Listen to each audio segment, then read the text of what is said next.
I was first introduced to the speed or panda pull back in February of 2016 when I was doing a bit of work with Jianping Ma, or Coach Ma of Ma Strength and ChineseWeightlifting.com. I found it to be a really good assistance exercise as a progression from the snatch pull or clean pull in order to develop an athlete's speed underneath the bar and timing of the hips. Effectively what I'm after here is once the athlete has developed and mastered the ability to perform the snatch and clean pull with good technique, the speed or panda pull will then be introduced as a means of helping the athlete become more familiar with getting underneath the barbell quicker, faster, and with better form. So the typical way in which I would teach an athlete to do the speed or panda pull is through the use of a wooden dowel or PVC pipe. I'm going to ask Dan to get tall for me and simulate the position that he would be in at the top of a snatch pull. So I'm looking for full extension primarily at the hips and knees, a little bit of plantar flexion through the ankles and a shrug of the shoulders towards the ears. Arms should be nice and relaxed.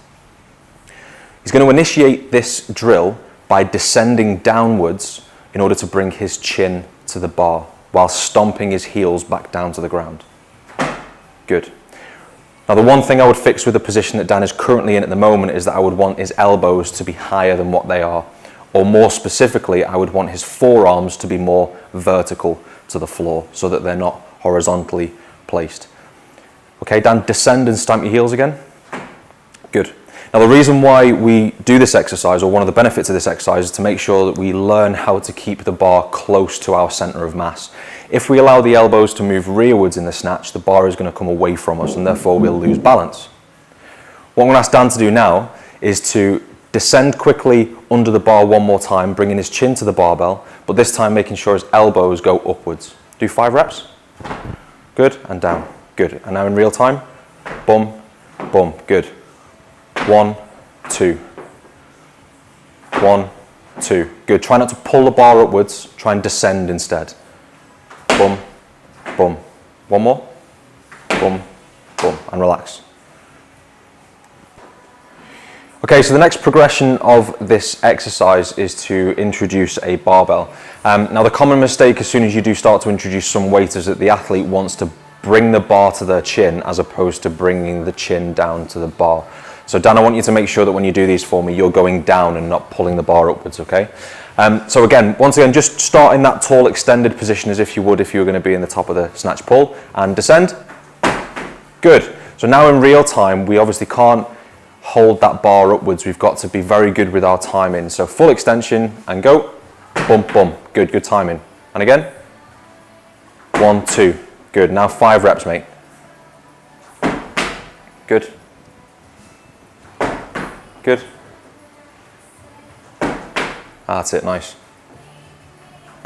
Okay, on these next 5 reps, what I want you to do is replace the heel tap with a split. It's only subtle, I don't want your feet to go out extremely wide, but just go out into your squat stance as if you would when you were snatching. Okay, a little bit too wide. Boom, boom. Good, so the timing's still the same, you're still bringing your chin down to the bar.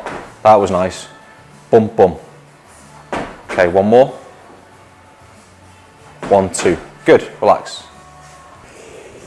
Okay, after introducing the bar and doing it from the tall, extended position, we can now make it a little bit more challenging by, again, adding a bit of weight and starting from the high hang. So Dan, if you just get into your power position or high hang position for the snatch, that's good.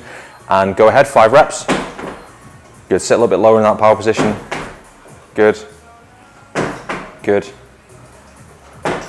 Good, make sure you get nice and tall to begin with.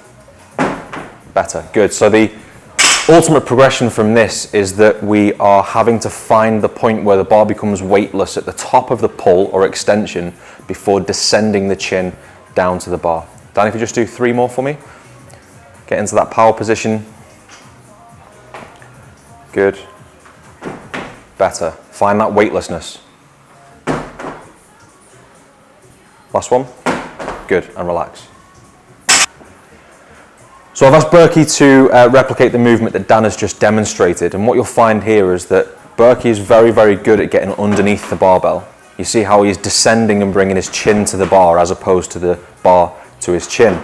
But if you take note of his elbow position, one thing that Berkey does struggle with is keeping those elbows high in order to keep that bar close. Good, keep that head up, Berkey. Good, try and get those elbows nice and high for me. Bit better. Boom, boom. Good, 2 more. Boom, boom. Good. Okay, so very, very good at getting underneath that bar, but just needs to develop the ability to get those elbows nice and high. And that can sometimes be related to lack of internal rotation at the shoulder. So for me, before we move on to the speed or panda pull from the low hang position, which is just above the knee and below the mid thigh, I think it's important to understand what the start position and the top of that pull should look like. So I'm going to ask Berkey now to just demonstrate 5 pulls from low hang. Good.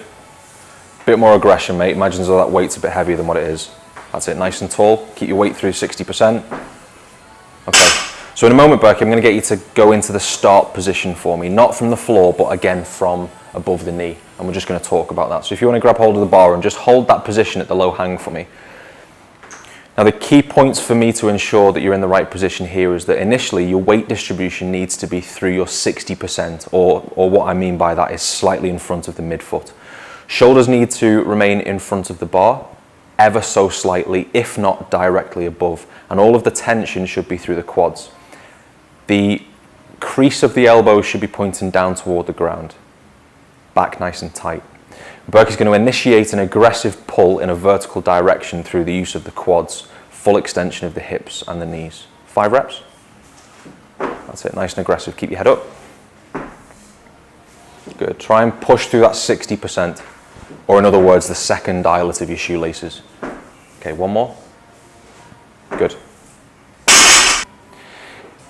I think it's essential to continue to practice the snatch pull from various positions, because it's essential to understand where the bar goes weightless at the top of the snatch pull before you then descend into it during the speed pull. So Dan, if you get in the same position that Berkey was just a moment ago, into that low hang position, so the bar is just above the knee and below the mid thigh, and do 5 reps for me. Good. So you're looking for that moment the bar becomes weightless at the top of the pull before descending so that your chin comes down to the bar, and your timing is the same as it has been before. Boom, boom, good. Boom, boom, good, relax. So the speed or panda pull, as well as the snatch pull and clean pull, can be done from various heights depending on the stages of the program or what the intentions of that exercise are. The hardest position to go from, or the most difficult progression, is to do this lift from the floor. So I'm just going to get Berkey now to demonstrate a good setup and a good snatch pull.